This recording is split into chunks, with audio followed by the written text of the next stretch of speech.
Hello friends, આજે આપણે 1 cup ચોખામાંથી પોચારું જેવા ઢોકળા બનાવીશું. તમને જો સાંજે કંઈક ખાવાનું મન થાય તો તમે દાળ ચોખાને પલાળ્યા વગર માત્ર 2 કલાકમાં તમે પલાળીને આ ઢોકળા બનાવી શકાય છે. તમારે કંઈ પણ ચોખા લઈ શકાય, મસૂરી, કોલમ, પરિમલ. તો અહીંયા મેં લચકારી ચોખા લીધા છે અને ચોખાને આપણે 2 કલાક માટે પલાળી દઈશું ઉફાળું ગરમ પાણી ઉમેરીને. તો ચાલો હવે આ રીતે આપણે ચોખાને પલાળી દઈશું અને સારી રીતે ધોવાઈ પણ ગયા છે અને પછી એને આપણે પલાળીમાં મૂકી દઈશું 2 કલાક માટે. ચોખા પલળે ત્યાં સુધી આપણે ચટપટી ચટણી બનાવીશું. તો આ ચટણી આજે આપણે બનાવીશું ટામેટાં અને લીલા ધાણામાંથી.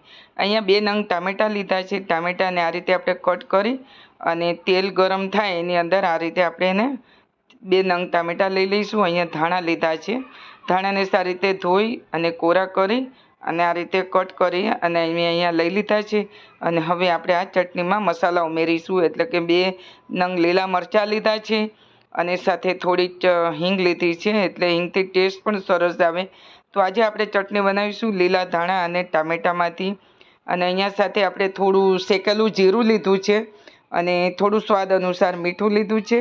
અને પછી આપણે આને ઢાંકી દેવાનું છે. આપણે ત્યાં સુધી આપણે એને થોડી વાર ચડવા દઈએ તો ફરી પાછું આપણે ખોલીને ચેક કરી લઈશું. ત્યાં સુધી આપણા ટામેટાં સોફ્ટ થયા છે નહીં કે એ રીતે આપણે એને ચેક કરી લેવાના છે. અને આ રીતે આપણે એને થોડીવાર ઉલટ કરતા બળે નહીં એટલે આપણે એને ઉલટ કરતું રહેવું, એટલે બંને સાઈડ આપણા ટામેટાં સારી રીતે સોફ્ટ થઈ જાય ત્યાં સુધી આપણે એને ચલાવતા રહેવાનું છે. અને પછી આ રીતે ટામેટાં હજી થોડા આપણા કાચા છે અને હવે આપણે એને ફરી પાછું આપણે એને ઢાંકીને આપણે પકાવી દઈશું અને ગેસ ફ્લેમ આપણે સ્લો કરી દઈશું. તો ફરી અહીંયા ઢાંકી દઈશું ત્યાં સુધી આપણે ચોખા પણ સારી રીતે પલળી ગયા છે. અને હવે આપણે ચોખાને લઈ લઈશું અને ચોખાને જોઈને અહીંયા તો આ રીતે આપણે ચોખા સારી રીતે સોફ્ટ થઈ ગયા છે ફક્ત 2 કલાક માટે. આને બિલકુલ આપણે અને અહીંયા મેં ચણાની દાળ લીધી છે 2 ચમચી જેટલી. એ પલાળેલી પડી હતી પણ અહીંયા અંદર આપણે ઉમેરી દઈશું. અને જો તમારે ચણાની દાળ ન હોય ને પલાળેલી તો તમારે અડધી કપ જેટલો તમારે ચણાનો લોટ ઉમેરી દેવો. પણ આ રીતે અહીંયા દાળ છે એટલે મેં દાળ લઈ લઉં છું, સાથે થોડું દહીં લઉં છું અને બીજું દહીં આપણે ફરી પાછું યુઝ કરીશું. અને આ બંનેને આપણે સારી રીતે પીસી લેવું. અને હવે આપણે એને એક બાઉલની અંદર લઈ લઈશું. અને આ સમયે જો તમારે ચણાનો લોટ હોય તો તમારે ચણાનો લોટ અંદર ઉમેરી દેવો 1 કે 2 ચમચી જેટલો. પણ અહીંયા મેં 2 ચમચી જેટલી ચણાની દાળ લીધી હતી અને એનાથી અને આ થોડું આપણે દહીં ઉમેરી દઈશું. એટલે શું છે કે આપણે જે ઢોકળા છે ને એકદમ સ્પોન્જી અને સોફ્ટ બને. અને સ્વાદ અનુસાર મીઠું અને થોડી આપણે ચપટી હિંગ અને થોડી સૂજી લીધી છે આપણે. તો આ રીતે હવે આપણે એને એમાં ગળપણ ઉમેરવા માટે થોડી મેં 1.5 ચમચી જેટલી ખાંડ લીધી છે. અને હવે 1 ચમચી મેં ખાંડેલું લીલા મરચાં લીધા છે. અને હવે થોડી આપણે હળદર ઉમેરીશું. તો મસાલા પણ આપણે ઉમેરી દીધા છે અને ઢોકળા સોફ્ટ માટે મેં અડધું પાવરું તેલ ઉમેરી દીધું છે. અને હવે આને આપણે આ રીતે આપણે એને બરાબર ચલાવી દેવાનું છે ને એક લગાતાર આપણે એને 1 મિનિટ માટે આ રીતે ચલાવતા રહેવું ને. આપણે બેટર તમે જોઈ શકો છો આ રીતે બનવું જોઈએ. તમને એવું લાગે તો તમારે 1 ચમચી જેવું પાણી અંદર ઉમેરવું. અને હવે અહીંયા મેં થોડું પાણી લીધું છે અને થોડું આપણે એકદમ થોડું પતલું કરીશું. તો આ રીતે જોઈ શકો છો એક ધારું આપણું પડવું જોઈએ.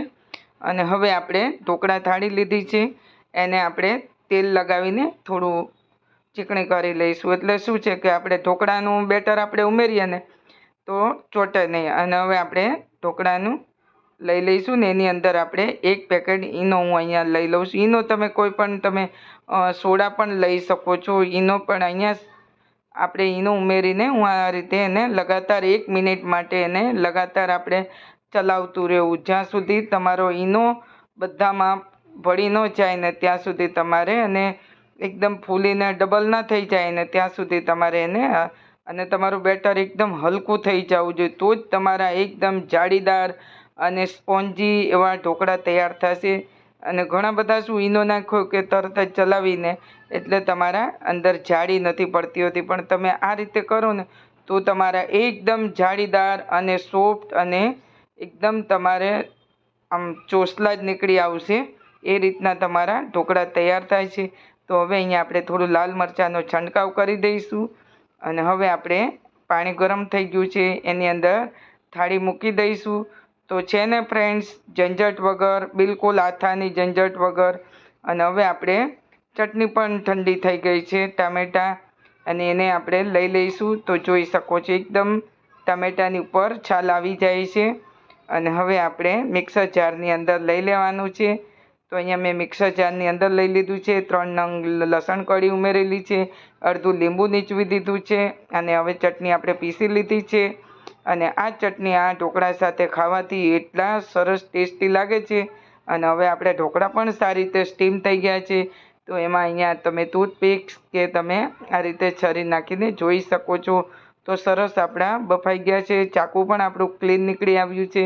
અને હવે આપણે થાળી નીચે ઉતારી લીધી છે. ઉપર તેલ લગાવી દઈશું, એટલે શું છે કે આપણા ઢોકળા સુકાઈ નહીં ને એકદમ સોફ્ટ અને પોચા રહે. તો અહીંયા મેં ચાકુથી આપણે મનપસંદ પીસીસ કટ કરી લઈશું અને અહીંયા આપણે આ રીતે એને ઉઠલાવી લઈશું. તો હું તમને એક પીસ જોઈને બતાવું છું. તો એ એકદમ જાળીદાર ને સ્પોન્જી અને ઢોકળા તમે જોઈ શકો છો. ખાતા જોતા જ મન થઈ જાય ખાવાનું, એવા ઢોકળા સરસ બન્યા છે. તો હવે આને આપણે લઈ લઈશું એક વાટકાની અંદર, અને પછી હું તમને બધા જ પીસ કાઢીને બતાવું છું. એક પીસ એવો નથી કે આપણે તૂટેલો કે, અને બધા જ પીસ આપણે એકદમ જાળીદાર અને સ્પોન્જી એવા બન્યા છે. તો ફ્રેન્ડ્સ છે ને આ રીતે ઝંઝટ વગર બનાવો, બિલકુલ આથાની ઝંઝટ વગર, અને ફક્ત તમે 2 કલાકની અંદર જ આ ઢોકળા આ રીતે તમે તૈયાર કરી શકો છો. તો હું તમને જો નજીકથી બતાવું છું. તો છે ને એકદમ સોફ્ટ સ્પોન્જી. આને તમારે વઘારવું હોય તો તમે વઘારી શકો, તમારે એમ જ ખાવું હોય તો તમે એમ જ ખાઈ શકો. તો ચાલો અહીંયા હું તમને વઘારીને બતાવું છું. વઘારમાં મેં અહીંયા સિંગતેલ લીધું છે, 1 પાવરું, સાથે રાઈ ઉમેરી છે, સાથે લીલા 2 નંગ મરચાં લીધા છે, મીઠા લીમડાના પાન લીધા છે. અને હવે આપણે ઢોકળા બધા અંદર ઉમેરીને એને લગાતાર આપણે ચલાવીને આ રીતે ઉલટ કરતા વઘારી લઈશું. અને 1 મિનિટ માટે આપણે વઘારીને આ રીતે એને સર્વિંગ પ્લેટમાં આપણે લઈ લઈશું. તો તૈયાર છે આપણા સ્પોન્જી અને સોફ્ટ એવા કાચા ચોખામાંથી ઢોકળા. આને બનાવવા ફક્ત 2 કલાકની અંદર તમે બનાવીને, જો ઘરમાં કોઈ ગેસ્ટ આવવાનું હોય કે મહેમાન આવવાનું હોય તો તમે આ રીતે ઢોકળાને બનાવીને આપી શકો છો. અને બાળકો, અત્યારે વેકેશન પણ બાળકોનું ચાલી રહ્યું છે, તો બાળકોને તો ઢોકળા ખૂબ જ પ્રિય હોય છે. તો તમે આ રીતે બનાવીને આપો અને તૈયાર છે આપણા. તો ફ્રેન્ડ્સ આજનો વિડીયો અહીંયા પૂરો થાય છે. કે તમને આજની મારી રેસિપી ખૂબ જ પસંદ આવી હશે.